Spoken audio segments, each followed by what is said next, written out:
আসসালামু আলাইকুম। Short method tricks YouTube চ্যানেলের পক্ষ থেকে আপনাদেরকে জানাচ্ছি শুভেচ্ছা। আজ আপনাদের সাথে গতির মজার কয়েকটা অঙ্ক নিয়ে আলোচনা করব। তো এই অঙ্কগুলো আপনারা পরীক্ষাতে কিন্তু খুব দ্রুত করতে পারবেন। তো আজকের তার ট্রিক্স দেখাবো। তো চলুন আমরা আমাদের প্রথম অঙ্কে চলে যাচ্ছি।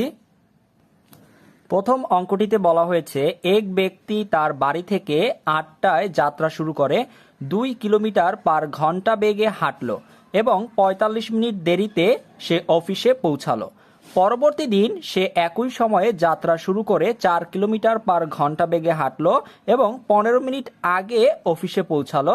তার বাড়ি থেকে অফিসের দূরত্ব কত? তো এই টাইপের অঙ্কগুলো আমরা খুব সহজে করে ফেলতে পারবো একটা সহজ সূত্র অ্যাপ্লাই করে। ভাই সূত্রটা কি? সূত্রটা আমি আপনাদের জন্য লিখে নিচ্ছি। তো সূত্রটা হচ্ছে দেখুন, D divided by S1 minus late equal to D divided by S2 plus early. তো একটু খেয়াল করে দেখেন, এখানে লেট অর্থাৎ সে যে অফিসে দেরিতে পৌঁছায়, ঠিক আছে, অর্থাৎ 45 মিনিট দেরিতে পৌঁছায়, অর্থাৎ দেরিতে অর্থাৎ লেট, এই জন্য আমরা এখানে কি ব্যবহার করেছি? মাইনাস ব্যবহার করেছি, যেহেতু সে অফিসে দেরিতে পৌঁছায়। আর এখানে 15 মিনিট আগে অফিসে পৌঁছায়, আর্লি, যেহেতু সে আগে অফিসে পৌঁছায় তাই আমরা প্লাস ব্যবহার করেছি। সূত্রটা খুবই সহজ, আপনারা দেখলেই পেরে যাবেন আশা করা যায়। তো একটু খেয়াল করে দেখুন, এখানে ডি কি ভাইয়া? ডি হচ্ছে তার বাড়ি থেকে অফিসের যে দূরত্ব, এটা হচ্ছে আমরা ডি দ্বারা প্রকাশ করছি। S1 এবং S2 কি? S1 হচ্ছে প্রথম গতিবেগ এবং S2 হচ্ছে দ্বিতীয় গতিবেগ। ওকে, তাহলে বাকি সবকিছুই আমরা মোটামুটি জানি। লেটের মানটাও দেওয়া আছে, 45 মিনিট দেরিতে অফিসে পৌঁছালো। আর্লি এর মানটাও দেওয়া আছে, 15 মিনিট আগে অফিসে পৌঁছালো। তারপর আমরা একটু এই মানগুলো লিখে নেই। তো মানগুলো হচ্ছে দেখুন, S1 অর্থাৎ প্রথম গতিবেগ কত? 2 কিলোমিটার পার ঘন্টা, অর্থাৎ সে প্রতি ঘন্টায় 2 কিলোমিটার বেগে হাঁটে, অর্থাৎ S1 ইকুয়াল টু হচ্ছে 2। ওকে, আচ্ছা, তাহলে S2 ইকুয়াল টু কি হবে? দ্বিতীয় গতিবেগ কত? 4 কিলোমিটার পার ঘন্টা, তাই না? তাহলে S2 ইকুয়াল টু হচ্ছে কত? 4। ওকে, আচ্ছা, তারপরে হচ্ছে লেট, সে দেরিতে পৌঁছায়। কতটুকু সময় দেরিতে পৌঁছায়? 45 মিনিট। এখন এখানে আবার একটু কথা আছে, সবাই একটু ভালো করে খেয়াল করুন। আমার যে গতিবেগটা দেওয়া ছিল, এখানে কি বলা হয়েছে? 2 কিলোমিটার পার ঘন্টা, তার মানে সে প্রতি ঘন্টায় 1 কিলোমিটার যায়। এখানে কিন্তু সময়টা হচ্ছে ঘন্টায়। ঠিক সেম এখানেও কিন্তু সময়টা কিসে কাউন্ট করা হয়েছে? ঘন্টায়, তাই না? হিসাব করা হয়েছে ঘন্টায়, কিন্তু এখানে বলা হয়েছে 45 মিনিট। তাহলে আমরা এই 45 মিনিটকে আমরা ঘন্টায় পরিণত করে নিব। তাহলে আমরা কি করতে পারি? আমরা এই 45 লিখে তাকে কি করব? 60 দ্বারা ভাগ করে দিলে এটা আমার এখন কিসে পরিণত হয়ে গিয়েছে? ঘন্টায়। ওকে, ঠিক সেম একই রকম ভাবে আমার আর্লি এর মানটা যেটা, সেটাও আমরা লিখে ফেলি। কত হবে? আর্লি, যেহেতু সে 15 মিনিট আগে পৌঁছায়, তার মানে হচ্ছে 15/60 আমরা ঘন্টায় পরিণত করে নিলাম, অর্থাৎ মিনিটটাকে আমরা কি করলাম? ঘন্টায় পরিণত করে নিলাম। এবার একটু খেয়াল করে দেখুন, আমার সবকিছুর মান দেওয়া আছে। আমার S1 এর মান আছে, আমার S2 এর মান দেওয়া আছে, আমার লেট এর মান দেওয়া আছে, আর্লি এর মান দেওয়া আছে। আমরা কি এখন ডি এর মানটা বের করে ফেলতে পারবো না? একদম সহজ, আমরা এই অনুসারে মানটা বসিয়ে দিই। চলুন, তো একটু খেয়াল করুন, এখানে আমাকে ডি এর মানটাই বের করতে হবে, তাই ডিটা এভাবে রাখি। S1 কত? S1 হচ্ছে 2। তারপরে হচ্ছে লেট, লেট মানে হচ্ছে কত? 45/60, 45/60 equal to D divided by S2 এর মান কত? S2 এর মান হচ্ছে 4 প্লাস আর্লি এর মান কত? 15/60। এবার আমরা এটাকে ক্যালকুলেশন করলে কিন্তু আমরা ডি এর মানটা পেয়ে যাব। তাহলে আমরা এক কাজ করি, ডি গুলাকে এক পাশে নিয়ে আসি, ঠিক আছে? অর্থাৎ D by 2 minus D by 4 equal to 15/60। আর এখানে যেহেতু 45/60 এটা মাইনাস আছে, মাইনাসের মান, তাহলে ডান পাশে চলে আসলে, সমান সমানে ডান পাশে চলে আসলে এটা হয়ে যাবে প্লাস, অর্থাৎ 45/60। তো আমরা এবার এটাকে ক্যালকুলেশন করি। তাহলে এখানে হচ্ছে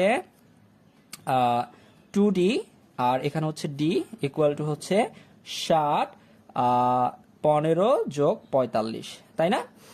আচ্ছা, তাহলে কত থাকে? 2D থেকে ডি চলে গেলে থাকে হচ্ছে শুধু ডি বাই 4, আর এখানে হচ্ছে 45 আর 15 যোগ করলে হচ্ছে 60, 60 কাটাকাটি করে দিতে পারি আমরা। তাহলে কত পাচ্ছি? এখানে শুধু 1, তাই না? তাহলে আমরা এটা কিভাবে লিখতে পারি না? অর্থাৎ ডি ইকুয়াল টু 4 ইন্টু 1, তাই না? তাহলে কত পাচ্ছি আমরা? 4।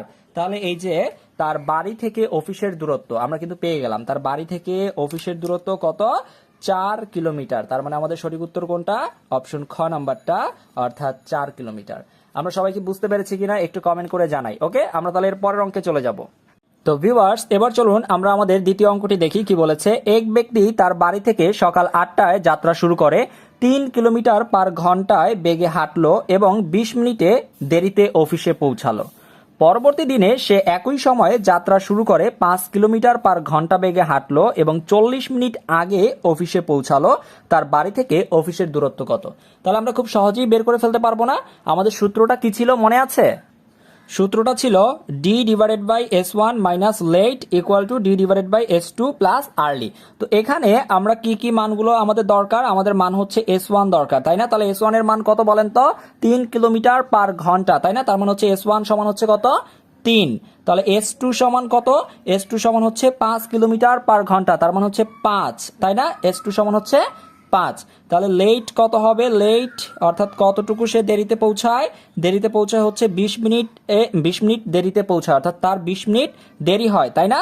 তাহলে হচ্ছে 20, যেহেতু এটা মিনিটে দেওয়া আছে আর এগুলো আমার কিসে দেওয়া আছে? ঘন্টায় দেওয়া আছে, তাই না? তাহলে আমরা এটাকে মিনিটটাকে কি করব? ঘন্টায় পরিণত করে নিব। ওকে, 20/60।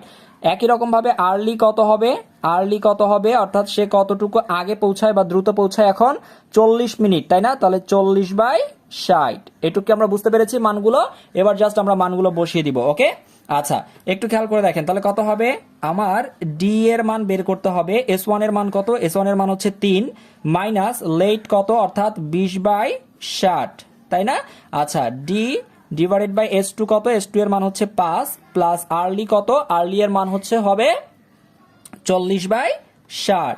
এবার আমরা এক কাজ করব, ডি গুলাকে এক পাশে নিয়ে আসবো, ঠিক আছে? d/3 minus d/5 equal to হচ্ছে 40/60 প্লাস হয়ে যাবে, এটা প্লাস হয়ে যাবে, সমান সমানে ডান পাশে আসলে প্লাস হয়ে যাবে, তাই না? তার মানে হচ্ছে 20/60। তাহলে এখানে আমরা 5 আর এখানে 3 5 15, তাই না? আচ্ছা তাহলে 3 দিয়ে ভাগ করলে আমরা পাচ্ছি 5, তার মানে হচ্ছে 5d, আর 5 দিয়ে 15কে ভাগ করলে আমরা পাচ্ছি 3, তার মানে হচ্ছে 3d। ওকে, আচ্ছা তাহলে আমরা এখানে লসাগু করে ফেলি। তাহলে এখানে পাচ্ছি 40 প্লাস 20 ইকুয়াল টু হচ্ছে কত? 60/60। আমরা একসাথে একটু ছোট করে ফেলতেছি, অর্থাৎ কাটাকাটি করে আমরা এখানে পাচ্ছি শুধু 1। তাহলে আমরা এটাকে কি লিখতে পারি? 5d থেকে 3d চলে গেলে থাকে হচ্ছে 2d, আর এখানে হচ্ছে আসছে 15 ইকুয়াল টু 1। তাহলে আমরা এটা কিভাবে লিখতে পারি কিনা দেখেন তো। সেটা হচ্ছে 2d ইকুয়াল টু হচ্ছে 15। তাহলে আমরা এখান থেকে d এর মানটা বের করে ফেলতে পারবো না? d এর মান কত হবে? 15কে 2 দ্বারা ভাগ করে দেন, তাহলে কত হবে? 7.5 হয়ে গেল। তো হয়ে গেল। তাহলে আমরা কত পেয়েছি? আমরা কত পেয়েছি? অর্থাৎ তার বাড়ি থেকে অফিসের দূরত্ব কত? 7.5 কিলোমিটার। অপশন খ হচ্ছে আমার সঠিক উত্তর। আমরা কি বুঝতে পারছি কিনা একটু কমেন্ট করে বলেন। তো ভিউয়ার্স চলুন এবার আমরা পরের অঙ্কটি দেখি। রহিম 4 মাইল/ঘন্টা বেগে হেঁটে অফিসে যায়। যদি সে তার হাঁটার গতি 1 মাইল/ঘন্টা বাড়িয়ে দেয় তবে সে আগের চেয়ে হাফ ঘন্টা আগে তার অফিসে পৌঁছায়। তার বাড়ি থেকে অফিসের দূরত্ব কত? তো একটু খেয়াল করে দেখুন, এই অঙ্কটা কিন্তু আর একটু ভালো করে বুঝতে হবে। একই রকমের অঙ্ক, বাট একটু ভালো করে খেয়াল করেন। তো এখানে আমার সূত্র কিন্তু একই। সূত্রটা কি ছিল? সূত্রটা হচ্ছে d/s1 minus late equal to d/s2 plus early. তো আমরা এখান থেকে কি কি মান দেওয়া আছে প্রশ্নের ভিতরে সেই জিনিসগুলো আগে একটু লিখে রাখি, ঠিক আছে? তো একটু খেয়াল করে দেখেন, বলেছে রহিম 4 মাইল/ঘন্টা। তাহলে আমার এখানে প্রথম যে গতিবেগটা সেটা দেওয়া আছে, s1 সমান হচ্ছে 4। ওকে, তারপর একটু খেয়াল করে দেখেন, এখানে বলেছে যদি সে তার হাঁটার গতি 1 মাইল/ঘন্টা বাড়িয়ে দেয়, অর্থাৎ আগে সে হাঁটতো 4 মাইল/ঘন্টা বেগে, এখন যদি সে আরো 1 মাইল/ঘন্টা বেগ বাড়িয়ে দেয় তাহলে তার দ্বিতীয় যে গতিবেগ সেটা কত হয় বলেন তো? আগে 4 মাইল/ঘন্টা বেগে হাঁটতো, এখন আরো 1 ঘন্টা পার মাইল বাড়িয়ে দিলে তাহলে 4 এর সাথে 1 যোগ করে দেন, অর্থাৎ 5। তার মানে সে এখন কি 5 মাইল/ঘন্টা বেগে হাঁটে, ঠিক আছে? আগে হাঁটতো 4 মাইল/ঘন্টা বেগে। ক্লিয়ার ব্যাপারটা? আচ্ছা তাহলে আমরা s1 পেয়েছি, s2 পেয়েছি। তাহলে আমরা এখান থেকে এখন আমরা কি কি লাগবে? লেট লাগবে আমাদের, আর লাগবে হচ্ছে আর্লি এর মানটা, তাই না? আচ্ছা ওকে ফাইন। একটু খেয়াল করে দেখেন, এখানে কি কোথাও লেটের মান বলা হয়েছে? অর্থাৎ দেখেন, তবে সে তার আগের চেয়ে, অর্থাৎ সে আগের চেয়ে হাফ ঘন্টা আগে, মানে দ্রুত, ঠিক আছে? আগে পৌঁছাবে, অফিসে পৌঁছাবে, শুধুমাত্র হাফ ঘন্টা এটা বলে দেওয়া হয়েছে, তাই না? হাফ ঘন্টা বলে দিয়েছে, অর্থাৎ সে দ্রুত পৌঁছাবে, অর্থাৎ আর্লি এর মানটা দেওয়া আছে। কত দেওয়া আছে? হাফ দেওয়া আছে। এখানে কিন্তু একটা মজার ব্যাপার খেয়াল করবেন, এখানে কিন্তু ঘন্টাই দেওয়া আছে এবং এখানেও কিন্তু আমার ঘন্টা আছে, তার মানে এটাকে কিন্তু আমার চেঞ্জ করার কোনো দরকার নাই। এখানে যেরকম হাফ দেওয়া আছে মান, হাফই লিখে ফেলতে পারি আমরা। ওকে, আগের অঙ্কগুলোতে যেমন আমার মিনিট থেকে কিন্তু ঘন্টায় নিয়ে আসতে হতো, এখানে কিন্তু আর ঘন্টায় আনার কোনো দরকার নেই, কারণ ঘন্টাতেই দেওয়া আছে। ওকে, কিন্তু আর এই লেটের যে মানটা দেখেন, লেটের কোনো মান এখানে দেওয়া নাই, অর্থাৎ তার যে লেট হয় কতটুকু সেটার কোনো উল্লেখ নাই। তাহলে আমরা এখানে কত ধরে নিব? 0, অর্থাৎ লেট কত? 0। এবার আসুন এই অনুসারে আমরা মানটি বসিয়ে দেই। ওকে, তাহলে আমরা যদি মান বসাই তাহলে কত হবে? dy/s1 এর মান হচ্ছে 4 মাইনাস লেট কত? 0, কোনো দেরি হয় নাই। তারপর হচ্ছে d/, কত? s2 এর মান কত? 5, এবং কতটুকু আগে পৌঁছায় মানে দ্রুত পৌঁছায়? হাফ ঘন্টা। ওকে, আচ্ছা, এবার আমরা এটাকে ক্যালকুলেশন করি, ডি গুলাকে সব এক পাশে নিয়ে আসি। d/4 minus d/5 equal to হচ্ছে হাফ প্লাস 0। তাহলে এখানে আমরা যদি লসাগু করে ফেলি তাহলে পাবো কত? 20, তার মানে হচ্ছে 5d minus 4d equal to হচ্ছে হাফ। তাহলে আমরা এক কাজ করি, 5d থেকে 4d যদি চলে যায় তাহলে থাকে হচ্ছে কত? শুধু d, আর এখানে হচ্ছে আছে 20, আর এখানে হচ্ছে হাফ, তাই না? আচ্ছা, তাহলে আমরা যদি একটু কোনাকুনি গুণ করি, ব্যাপারটা এরকম হয় না? 2d ইকুয়াল টু হচ্ছে 20, তাহলে আমরা এখান থেকে d এর মানটা বের করে ফেলতে পারবো না? d ইকুয়াল টু হচ্ছে 20/2, তার মানে কত বলেন তো? 20 কে 2 দ্বারা ভাগ করে দেন, 10। তাহলে আমাদের ডি এর মানটা কত পেয়ে যাচ্ছি? ডি এর মানটা আমরা 10 পেয়ে যাচ্ছি, অর্থাৎ তার বাড়ি থেকে অফিসের দূরত্ব হচ্ছে কত? 10 মাইল। 10 মাইল, অর্থাৎ অপশন ক হচ্ছে আমার সঠিক উত্তর। সবাই বুঝতে পেরেছেন কিনা একটু ভালো করে দেখেন, যদি বুঝে থাকেন তাহলে অবশ্যই কমেন্ট করে জানাবেন যে ভাইয়া বুঝতে পেরেছি। আচ্ছা, আপনারা যদি বুঝে থাকেন তাহলে আপনাদেরকে একটা অঙ্ক করতে দিচ্ছি, ঠিক আছে? দেখি সবাই একটু চেষ্টা করবেন, তাহলে আমি বুঝবো যে না আপনারা কি চেষ্টা করতেছেন, পারেন বা না পারেন সেটা বড় কথা না, সবাই একটু চেষ্টা করেন। আনোয়ার তার অফিস থেকে ঘন্টায় 8 কিলোমিটার বেগে হেঁটে বাড়ি যায়। একই সময়ে সে যদি 6 কিলোমিটার পার ঘন্টায় হাঁটে তবে তার অফিসে পৌঁছাতে 10 মিনিট দেরি হয়। তার বাড়ি থেকে অফিসের দূরত্ব কত? সবাই খুব ঠান্ডা মাথায় মনোযোগ দিয়ে অঙ্কটা চেষ্টা করুন, দেখি কতজন এই অঙ্কটার সঠিক উত্তর দিতে পারে। ঠিক আছে, আপনারা সবাই চেষ্টা করুন এবং আপনারা কমেন্ট করে আমাকে জানান এটার উত্তর কত হবে। তো বন্ধুরা, আজকের ভিডিওটা কেমন লাগলো সবাই অবশ্যই কমেন্ট করে জানাবেন এবং আপনাদের বন্ধুদের সাথে অবশ্যই ভিডিওটা শেয়ার করে দিবেন। আজ তাহলে এতটুকুই, সবাই ভালো থাকুন, সুস্থ থাকুন, আল্লাহ হাফেজ, আসসালামু আলাইকুম।